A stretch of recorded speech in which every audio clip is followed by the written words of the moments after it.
लेके कराऊंगा 3 question, question number 2, question number 4 और question number 7। Class 12 second book स्वतंत्र भारत में राजनीति, चैप्टर 4 और चैप्टर का नाम है भारत के विदेशी संबंध। भारत के विदेशी संबंध, ठीक है। अगर मैंने लास्ट क्लास में, मतलब लास्ट क्लास कह रहा हूँ, जब मैंने ये चैप्टर पूरा समझाया था तो मैंने संबंध के बारे में बताया था कि संबंध अगर व्यक्ति के अच्छे हैं तो कोई व्यक्ति किसी व्यक्ति के साथ जुड़ेगा। मानते इस बात को? अगर संबंध अच्छे नहीं हैं तो क्या कोई व्यक्ति किसी व्यक्ति के साथ जुड़ेगा? नहीं जुड़ेगा।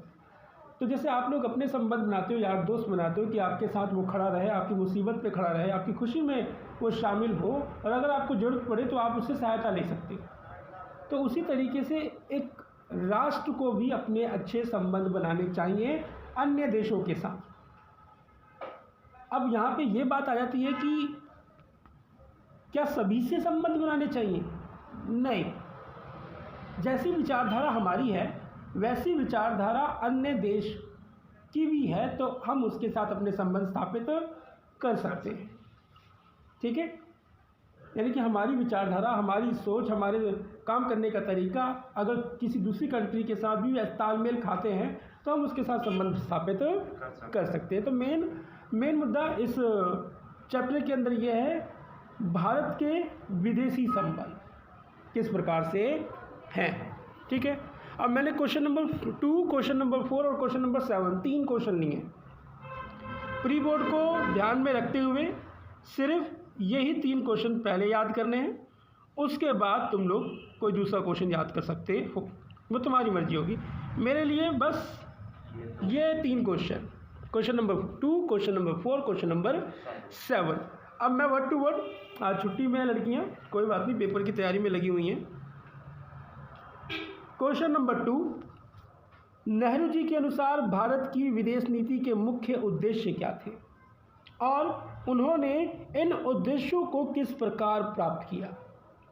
क्वेश्चन को फिर से रिपीट कर रहा हूँ, ध्यान से समझना बात को, कि नेहरू जी के अनुसार भारत की विदेश नीति के मुख्य उद्देश्य क्या थे और उन्होंने इन उद्देश्यों को किस प्रकार प्राप्त किया?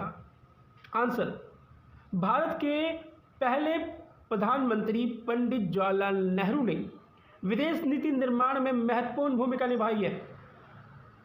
उन्होंने 1946 से 1964 तक प्रधानमंत्री और विदेश मंत्री के रूप में कार्य किया। 1946 से 1964 तक प्रधानमंत्री और विदेश मंत्री के रूप में कार्य किया। अब मैं पूछ लूँगा, अब देखता हूँ आंसर कौन बताएगा, कि प्रधानमंत्री पंडित जवाहरलाल नेहरू की मृत्यु कब हुई थी? पंडित जवाहरलाल नेहरू की मृत्यु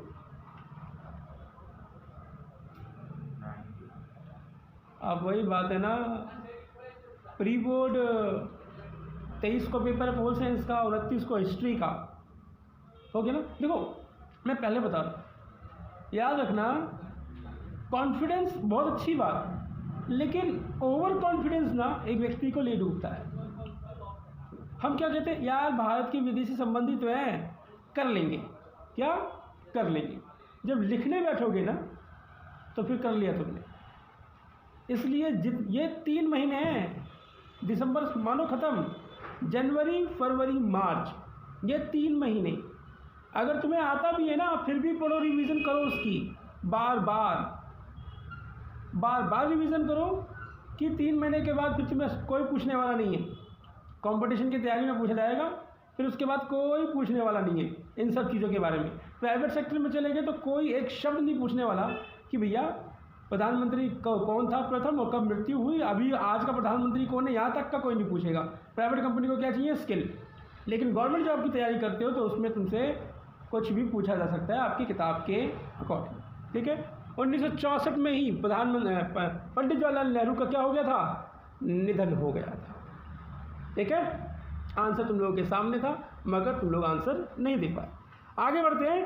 कह रहा है कि उनके अनुसार विदेश नीति 3 कड़े उद्देश्य थे। विदेश नीति के 3 कड़े उद्देश्य। भाई देखो, कहने का मतलब ये है कि संबंध किसी के साथ स्थापित करना है तो इसका मतलब ये थोड़ी है कि अपनी लुटिया गोल कर देनी है, नहीं। संबंध बराबरी वालों के साथ भी होता है। और अब एग्जाम्पल के तौर पर उन्हीं के साथ तुम दोस्ती करना चाहोगे ना राजवीर, कि जो आपके हैसियत के मुकाबले हो। क्या उस व्यक्ति से आप दोस्ती करना पसंद करोगे जो भैया 1000-1500 रुपये दिन का खर्च कर देता है? अगर बैठोगे उसके साथ तो अगले दिन तुम्हें भी करना है, समझ रहे हो? तो बहुत सारी चीज़ों को सोच समझ कर भी संबंध स्थापित किए जाते हैं। ये मैं लंबा कर रहा हूँ, क्यों? क्योंकि समझना ज़रूरी है।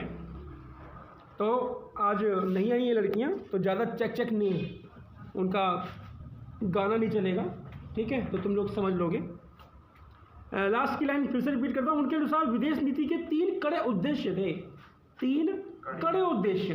पहला, कठिन संघर्ष से प्राप्त हुई आज़ादी को बनाए रखना। बड़ी मुश्किलों के बाद वो आज़ादी मिली थी। कठोर संघर्ष किया आज़ादी को प्राप्त करने के लिए।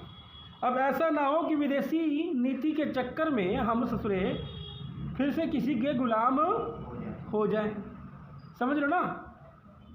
अच्छे संबंध स्थापित करने के चक्कर में ये ना हो कि हम गुलाम हो जाएं, या कोई एक ऐसा विदेश नीति या कोई ऐसा फैसला ना ले लें जिससे कि हम अपने आप को मजबूर समझें और उस पर जायज़ बातें ना बोल पाएँ।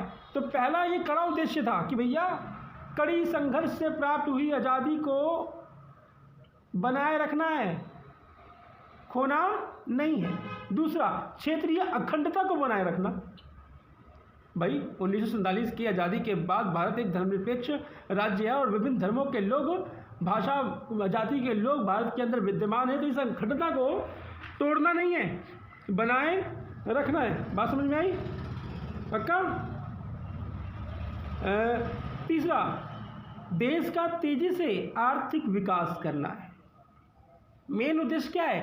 आर्थिक विकास करना मेन उद्देश्य, कि भैया आर्थिक विकास करना है। तो 3 ये कड़े क्या थे? उद्देश्य थे नेहरू जी के, और इनके ऊपर ही रहकर वो अपना कार्य करते थे। यहाँ तक बात समझ में आई? याद रखना 1964 में पंडित जवाहरलाल नेहरू का क्या हुआ? निधन हुआ। उसके बाद अब लो फिर से ट्विस्ट, 5वां चैप्टर आने वाला है इसके बाद। तो दूसरे प्रधानमंत्री कौन बने?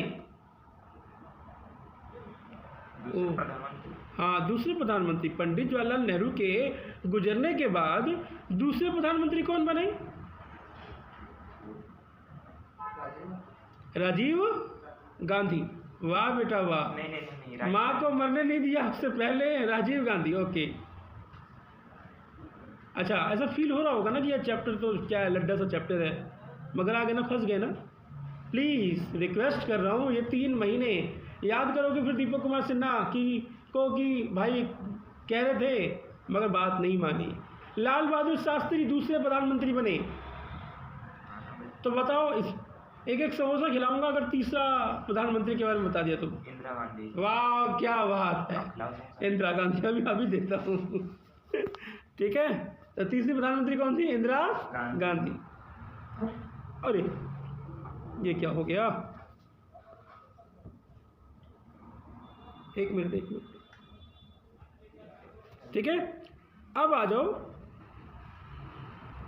सॉरी, हाँ, ये 3 पॉइंट हो गए। अब कह रहा है इन उद्देश्यों को प्राप्त करने और विदेश नीति को बनाए रखने में निम्नलिखित तरीके अपनाएं। क्या मैं निम्नलिखित तरीके अपनाएं कि भैया ये जो 3 उद्देश्य है ना, ये उद्देश्य हाथ से नहीं जाने चाहिए। उसके लिए 3 तरीके अपनाएं। पहला, गुट निरपेक्ष की नीति। अब ध्यान, यहाँ पे मैं ना चैप्टर लंबा करूँगा, भले ही मैं रिकॉर्डिंग कर रहा हूँ, कोई सुन रहा होगा तुम्हारे अलावा स्टूडेंट, तो बात को समझेगा। गुट निरपेक्ष की नीति। और फिर से मैं 3 पॉइंटों को, 3 उद्देश्यों को बोल देता हूँ। पहला, कठिन संघर्ष से प्राप्त हुई आज़ादी को बनाए रखना। दूसरा, क्षेत्रीय अखंडता को बनाए रखना। और तीसरा, देश का तेजी से आर्थिक विकास करना। अब इन तीनों को बनाए रखने के लिए कौन सा तरीका अपनाया गया? गुट निरपेक्ष की नीति को अपनाया गया। अब समझना, एग्जाम्पल में समझाऊंगा। कह रहा है पंडित जवाहरलाल नेहरू ने अपने भारत को ना ही अमेरिका गुट में और ना ही सोवियत गुट में शामिल किया। भैया इसलिए नहीं किया क्योंकि किसी एक गुट में शामिल हो जाते तो दूसरे गुट से दुश्मनी हो जाती अपने आप, मानते हो ना। और भैया दूसरा गुट अगर हमारी बराबरी का होता तो बात समझ में आती, लेकिन भाई दूसरा गुट क्या है, बहुत बड़ा ताकतवर, हम उसके सामने कुछ भी नहीं, और उससे हम अपना गुट स्थापित कर उसके गुट में शामिल कर रहे तो उसकी शर्तों को मानना पड़ेगा। तो हम क्या हुए, ना चाहकर भी डायरेक्ट नहीं इनडायरेक्टली गुलाम हो गए।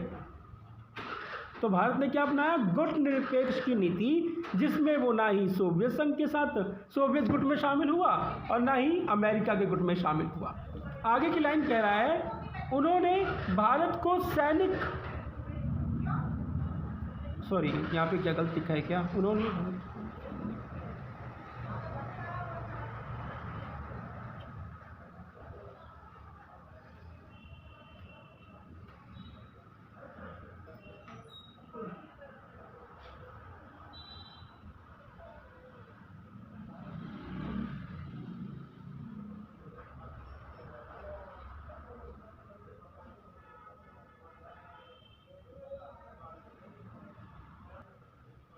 क्या कह रहा है कि उन्होंने भारत को सैनिक गुटों से दूर रखा। यह अच्छा लिखा हुआ गलत है, इसको ठीक कर लो अपना, ठीक है। उन्होंने भारत को सैनिक गुटों से दूर रखा। 1956 में जब ब्रिटेन ने स्वेज नहर को लेकर मिस्र पर हमला किया तो भारत ने इसका विरोध किया। देख लो, भारत ने इसका विरोध किया। भारत गुट निरपेक्ष की नीति पर चलते हुए दोनों गुटों से दूरी बनाई रखी। भारत ने दोनों गुटों से दूरी बनाई रखी, लेकिन विश्व के अंदर अपनी पहचान रखी। जब ब्रिटेन ने स्वेज नहर को लेकर मिस्र पर हमला किया तो भाई भारत ने इसके विरोध में बोला कि ऐसा ब्रिटेन को नहीं करना चाहिए, यानी कि अपना अस्तित्व विश्व के अंदर रखा। भले ही वो दोनों सैनिक गुटों से दूर रहा, लेकिन अपनी मौजूदगी भारत ने विश्व में रखी। डन, कोई प्रॉब्लम। अगर किसी गुट में वो शामिल हो जाते तो जो ऊपर के जो 3 पॉइंट थे, 3 उद्देश्य, वो पूरे नहीं होते। अब आ जाओ पॉइंट नंबर 2, विभिन्न दलों के साथ तालमेल बनाए रखना। विभिन्न दलों के साथ तालमेल बनाए रखना। क्या कि भारत में उस समय अनेक तरह के दल थे। साम्यवादी दल सोवियत संघ से संबंध बनाना चाहते थे। ध्यान देना इस बात को। ऐसा नहीं था कि सिर्फ आज़ादी के बाद कांग्रेस ही पार्टी थी। आज़ादी के बाद भारत ने बहुदलीय व्यवस्था को अपनाया और विभिन्न प्रकार के दल थे। तो उसमें से एक क्या थे, साम्य दल, जो सोवियत संघ से संबंध बनाना चाहते थे। वो उनका मानना था कि भैया सोवियत संघ में शामिल हो जाओ।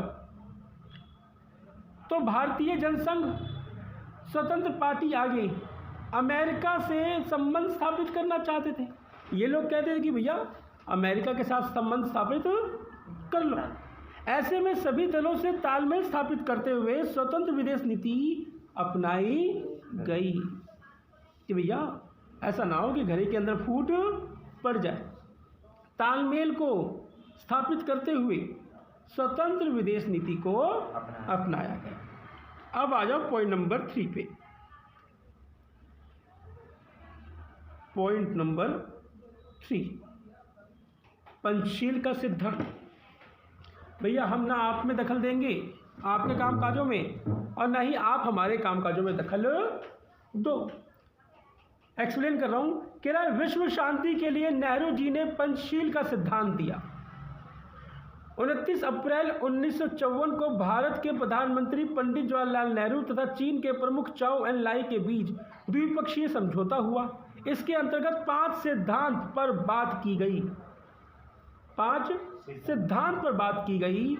देश एक दूसरे की प्रभुसत्ता का सामना करेंगे, यानी कि भारत और चीन देश एक दूसरे देश की संप्रभुता का सम्मान करेंगे, एक दूसरे पर आक्रमण ना करें, शांतिपूर्ण सहअस्तित्व का निर्माण करेंगे, एक दूसरे के निजी मामलों में हस्तक्षेप ना हो, एक दूसरे के हितों को बढ़ावा देने का प्रयास करें। तो भारत ने अपनी विदेश नीति इस तरीके से अपनाई और अपने उद्देश्यों को झुकने नहीं दिया। अब आ जाओ पॉइंट नंबर 4।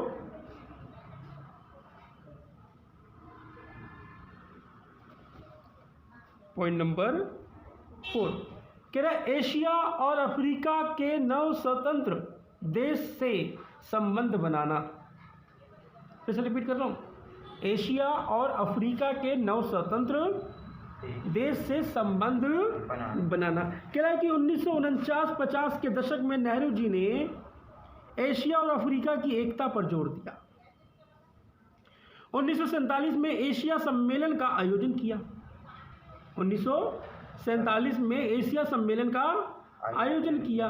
1955 में बाडुंग सम्मेलन में एशिया और अफ्रीका की एकता पर जोर दिया, क्योंकि उस समय ये नौ स्वतंत्र देश आज़ाद हो रहे थे और उनको बताया जा रहा था उस समय, अगर हम पहला चैप्टर पढ़ रहे होते ओल्ड सिलेबस के अकॉर्डिंग, कि भारत ने जिस तरीके से गुट निरपेक्षता की नीति को अपनाया उसी तरीके से इन देशों को भी समझाया जा रहा था कि अगर किसी गुट में आप शामिल हो जाते हो तो आप इनडायरेक्टली तरीके से आप उसके गुलाम हो जाओगे। तो गुट निरपेक्षता के बारे में उनको समझाया बताया जा रहा था कि वो लोग भी गुट निरपेक्ष की नीति पर चले, क्योंकि भारत ने पूरे विश्व को कह रहा हूँ विश्व में नव स्वतंत्र देशों को तीसरा विकल्प दे दिया। तीसरा विकल्प बोले तो गुट निरपेक्ष। बात समझ में आई? पक्का?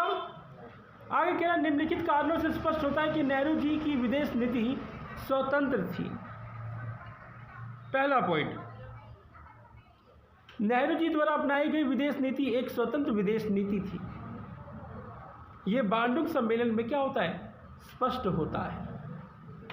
बांडुंग सम्मेलन, गुट निरपेक्ष का बांडुंग सम्मेलन, गुट निरपेक्ष का पहला सम्मेलन, ठीक है। दूसरा पॉइंट, अमेरिका के विरोध की परवाह न करते हुए भारत ने 1949 में साम्यवादी चीन की मान्यता दी। ये लो, अब यहाँ पे तुमसे 1 मार्क्स का क्वेश्चन पूछता हूँ और देखता हूँ कि कौन आंसर देता है, ना तो समोसा कैंसिल, ठीक है।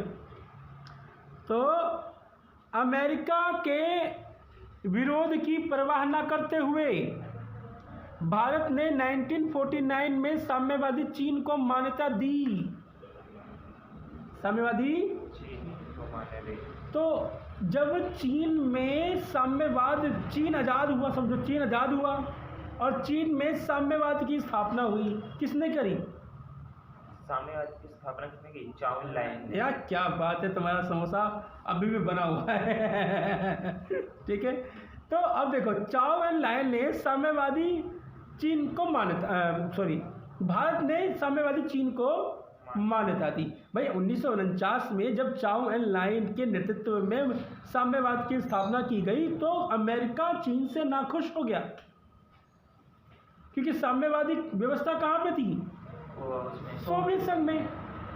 तो अमेरिका नाखुश हो गया चीन से, लेकिन भारत ने देखो विदेश नीति अपनाई, गुट निरपेक्ष में था, उसने अमेरिका की परवाह नहीं करी, उसने समर्थन किया कि भैया आपका देश है, आपको अपने देश को चलाना है, आप अपने देश को चलाने के लिए किसी प्रकार की अर्थव्यवस्था को अपनाओ, वो आपकी स्वतंत्रता है, आप किसी के कहने के ऊपर अपने विचारों को नहीं बदल सकते। तो भारत ने सपोर्ट किया। अब आ जाओ पॉइंट नंबर 3। सोवियत संघ ने जब हंगरी पर आक्रमण किया, ध्यान देना, सोवियत संघ ने जब हंगरी पर आक्रमण किया तो भारत ने इसका विरोध किया। देख लो, सोवियत संघ बाहर, कंट्री एक। स्वतंत्र विदेश नीति को अपनाते हुए भारत ने गुट निरपेक्ष की नीति को अपनाया। भारत किसी का पिछला लग्गू लगाए, पिछलग्गू है ये, ठीक है, पिछलग्गू बनना नहीं चाहता था। भारत के प्राचीन समय से अच्छे संबंध रूस के साथ, सोवियत संघ के साथ चलते हुए आ रहे हैं, लेकिन सच्चा दोस्त वही जो दोस्त की कमी निकाले। क्यों श्याम, तुम राजवीर की कमी निकालते हो ना, तो वही चीज़ भारत नहीं चाहता था किसी भी कीमत पे किसी भी गुट में शामिल होना, क्योंकि वो किसी का पुछलग्गू बनना नहीं चाहता था। तो ये थे नेहरू जी की विदेश नीति। अब करते हैं क्वेश्चन नंबर 4। यही अब जितना मैंने समझाया है ना, तुम लोग अगर उसको करते हो तो बात ही क्या है।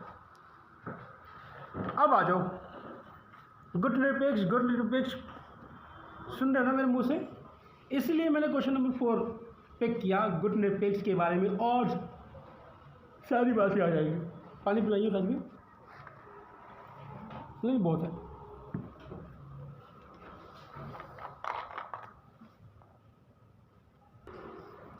क्वेश्चन नंबर 2 मतलब 4 कह रहा है कि भारत की 2 गुटों से दूरी तथा भारत की गुट निरपेक्षता की नीति का वर्णन कीजिए। पहले ही क्वेश्चन में मैंने इतना सा समझा दिया है कि अब पॉइंट्स पढ़ूंगा ना तो समझ में आ जाएगा। और तुम दोनों मेरे को प्लीज़ रोक देना जहाँ पे तुम लोगों को पॉइंट समझ में ना आए तो। ओके, पहला पॉइंट कह रहा है कि द्वितीय विश्व युद्ध के बाद राजवीर, द्वितीय विश्व युद्ध कब खत्म हुआ?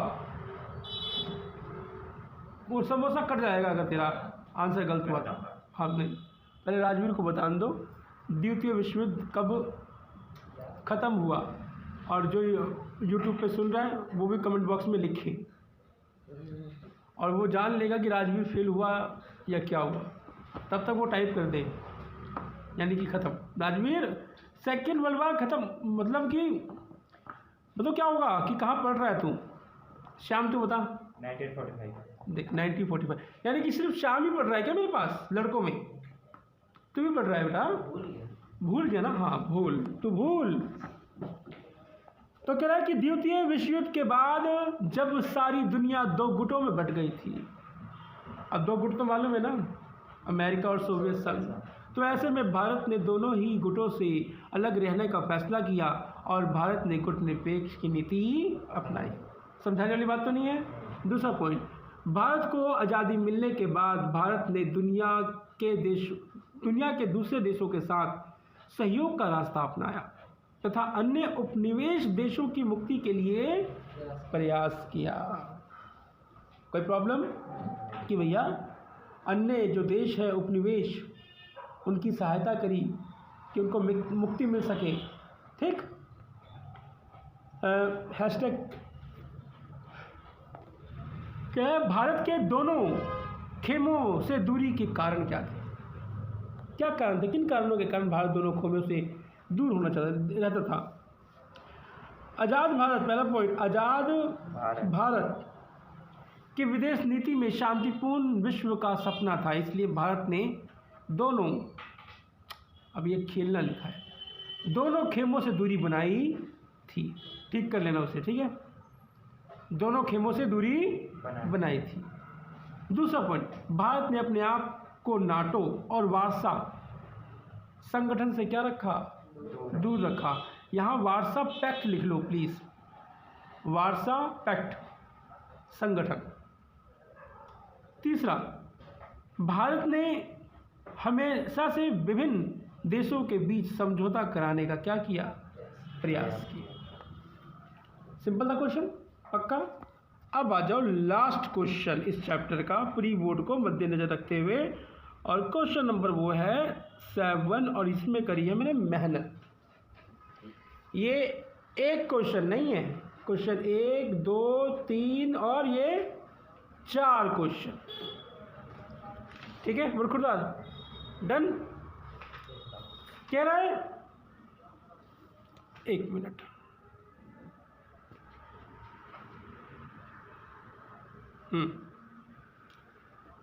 कह रहा है चीन के साथ शीत युद्ध के पश्चात के वर्षों में आर्थिक संबंधों में सुधार होने के बावजूद भारत चीन संबंध तिब्बत के संघर्ष के चारों ओर तथा सीमा विवाद में घूमते हैं। भाई हमने पंचशील का सिद्धांत, पंचशील समझौता भी किया हुआ था, लेकिन तिब्बत का मसला एक ऐसा मसला था कि भारत और चीन के बीच विवाद बने रहते हैं। इस कथन के संदर्भ में दोनों के संघर्षों की उत्पत्ति पर प्रकाश डालिए। नेक्स्ट क्वेश्चन, तिब्बत को लेकर चीन की क्या रणनीति रही है? जो नीचे नीचे आंसर लिखवा रखा ना, वही रहेगा। दूसरा, तिब्बत का मसला क्या था? भारत और चीन के बीच ये तनाव का विषय कैसे बन गया? व्याख्या कीजिए। यानी कि तिब्बत और चीन और भारत आ जाए क्वेश्चन के अंदर, तो जो आंसर है ना यही मटेरियल है, इसके अलावा और कोई मटेरियल नहीं है। ठीक है, पूछने का तरीका अलग होगा लेकिन आंसर यही होगा, चीन, तिब्बत और भारत। ठीक, लास्ट क्वेश्चन कह रहा है कि तिब्बतियों ने चीन छोड़ने के लिए विवश करने वाली परिस्थितियों की व्याख्या कीजिए। तिब्बती शरणार्थियों की सहायता करने में भारत की भूमिका को उजागर कीजिए। समझ गया ना क्वेश्चन? अब आ जाओ आंसर पे। बस ये 3 पॉइंट, आंसर खत्म। और उसके बाद नेक्स्ट चैप्टर कल करेंगे। कह रहा है कि तिब्बत, आज कितनी तारीख है? 13 दिसंबर। 13 दिसंबर संडे तक ख़त्म करनी है ये वाली बुक, सैटरडे तक। संडे होगा टेस्ट, 17 दिसंबर को टेस्ट। कह रहा है कि तिब्बत मध्य एशिया का समूह पठार है। या ध्यान देना पड़े, तिब्बत मध्य एशिया का समूह पठार है जो भारत और चीन के बीच का बफर राज्य था तथा भारत की क्षेत्रीय अखंडता के लिए महत्वपूर्ण था। भारत की क्षेत्रीय अखंडता के लिए महत्वपूर्ण था। 1950 में चीन ने तिब्बत पर आक्रमण कर दिया। ध्यान देना, यह पंचशील के सिद्धांत की बात भी आएगी। 1950 में चीन ने तिब्बत पर आक्रमण कर दिया। चीन के इस कदम का तिब्बत की जनता ने जबरदस्त विरोध किया। क्यों भाई, बाप का ना समझा कि तूने कब्जा कर लिया है? तो तिब्बत की जनता ने क्या किया? संघर्ष, विरोध किया। भारत ने भी तिब्बत के मुद्दे पर चीन की सरकार को मनाने की कोशिश की लेकिन सारे प्रयास विफल रहे। अब देखो ध्यान से, भारत आया ना, मध्यस्थता के रूप में आया ना। अब भारत के लिए तिब्बत भी महत्वपूर्ण था, मगर भारत ने प्रयास किया कि बातों से चीन को मना लिया जाए, लेकिन चीन नहीं माना। और चीन की तो हमेशा से नीति रही है साम्राज्यवादी की नीति, अपने साम्राज्य को बड़ा करने की। ठीक, दूसरा पॉइंट, 1954 में भारत और चीन के बीच हुए पंचशील समझौते के अनुसार दोनों देश एक दूसरे की क्षेत्रीय अखंडता, लिखा है अखंडता, ठीक कर लेना। अब जब वो मैं इसको टाइप करता हूँ ना तो कुछ बोलता हूँ तो पीडीएफ में कुछ ना कुछ ले लेता है। अभी तो रिकॉर्डिंग कर रहा हूँ, अब घर जाके ठीक करूँगा। क्षेत्रीय अखंडता और प्रभु सत्ता है, ये सट्टा नहीं है, ठीक है, सत्ता का सम्मान करेंगे। भाई यही कथा ना कि भैया हम एक दूसरे की प्रभु सत्ता का क्या करेंगे? सम्मान करेंगे। इस समझौते के कारण भारत को तिब्बत पर चीन के दावे को स्वीकार करना पड़ा। भाई पंचशील समझौते में साफ कहा था कि हम एक दूसरे के मामले में हस्तक्षेप नहीं करेंगे। अब यहाँ पर चीन ने जो दमखम दिखाया अपना, अब बताया कि भैया तिब्बत पे जो उसने आक्रमण किया उसके लिहाज से वो सही था क्योंकि वो उसको अपना क्षेत्र मानता है, तो भारत ने भी स्वीकार कर लिया इस बात को। कि फिर से रिपीट करता हूँ कि इस समझौते के कारण भारत को तिब्बत पर चीन के दावे को स्वीकार करना पड़ा। ठीक, तीसरा पॉइंट, 1958 में चीन के तिब्बत पर कब्जे के खिलाफ तिब्बत में सशस्त्र विद्रोह हुआ। जब 1958 में चीन ने तिब्बत पर कब्जे के खिलाफ तिब्बत में सशस्त्र विद्रोह हुआ। चीन ने कब्जा कर लिया और तिब्बत में क्या हुआ? सशस्त्र विद्रोह हुआ, जिसे चीन सेना चीन सेना दबा दिया। हाँ, जिसे चीनी सेना ने दबा दिया। चीन की सेना की कार्रवाई के कारण तिब्बत की जनता के आध्यात्मिक नेता एवं गुरु दलाई लामा को अपने अनुयायियों के साथ तिब्बत से भागकर भारत में शरण लेनी पड़ी। ध्यान देना इस बात को, भागकर कहाँ आए? भारत आए दलाई लामा, ठीक, और शरण लेनी पड़ी। भारत सरकार ने दलाई लामा को राजनीतिक आश्रय दिया। भाई दर पे कोई आया है मदद के लिए तो भारत ने उसको क्या किया? आश्रय दिया। अब यहाँ देखना चीन क्या कहता है नेक्स्ट लाइन में। चीन ने इसे अपने खिलाफ शत्रुतापूर्ण कार्य समझा। भाई मेरे शत्रु को अगर तुम सपोर्ट कर रहे हो, मेरे शत्रु को तुम शरण दे रहे हो, यानी कि तुम मेरे खिलाफ हो, क्योंकि पंचशील के जो 5 सिद्धांत थे उस दायरे में आ गए, ठीक। तब से आज तक यह मुद्दा चीन तथा भारत के संबंधों में बाधा डालता रहा। इसी के साथ इस चैप्टर के 3 क्वेश्चन प्री बोर्ड के लिहाज से खत्म होते हैं, और ये क्वेश्चन प्री बोर्ड के साथ साथ ये फाइनल के भी हैं। फाइनल में ये क्वेश्चन नहीं कराऊंगा, ये वीडियो ही सुननी है आप लोगों को। मैं फाइनल में जो 2 जनवरी से स्टार्ट होगी फाइनल की तैयारी, उसमें फिर इनके अलावा क्वेश्चंस करवाऊंगा। 1 मार्क्स के क्वेश्चन चलेंगे, पोस्टर्स चलेंगे, जो भी हो वो चलेगा, मगर ये नहीं, इन क्वेश्चन को समझना है तो यूट्यूब के ऊपर जाओ और क्वेश्चन को समझो। तो मिलते हैं नेक्स्ट वीडियो में, तब तक अपना और अपने परिवार का ध्यान रखें। जय हिंद, जय भारत।